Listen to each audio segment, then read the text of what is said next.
একদিকে সময়ের অন্যতম সেরা খেলোয়াড় লামিন ইয়ামাল, অন্যদিকে সর্বকালের সেরা খেলোয়াড় লিওনেল মেসি। বর্তমান সময়ে বিশ্বের অন্যতম সেরা দুই খেলোয়াড় যখন একে অপরের মুখোমুখি হবে, তখন ফুটবল প্রেমীদের কাছে এর চেয়ে সুন্দর আর কি বা হতে পারে। এমন একটি ম্যাচই তো দেখার অপেক্ষায় গোটা ফুটবল বিশ্ব। আর ফুটবল প্রেমীদের অপেক্ষার সেই প্রহর অবশেষে ফুরাতে যাচ্ছে। বিশ্বস্ত সংবাদ মাধ্যমের খবর অনুযায়ী এএফএ ও স্প্যানিশ ফুটবল ফেডারেশন এই ম্যাচটি আয়োজনের জন্য সম্মত হয়েছেন।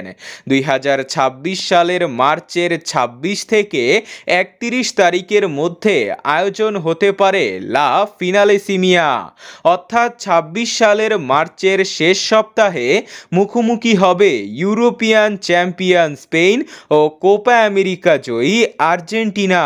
তবে আগামী মার্চে ম্যাচটি কোথায় হবে তা এখনও চূড়ান্ত হয়নি। তবে আয়োজক দেশ হিসাবে আগ্রহ দেখিয়েছে লন্ডন, সৌদি আরব ও কাতার। এর মধ্যে সৌদি আরব বেশি আগ্রহী, তবে আছে বিশেষ শর্ত। দুই দলকেই 26 বিশ্বকাপের মূল পর্বে জায়গা নিশ্চিত করতে হবে, যেখানে আর্জেন্টিনা অলরেডি কোয়ালিফাই করলেও স্পেন এখনও কোয়ালিফাই করেনি।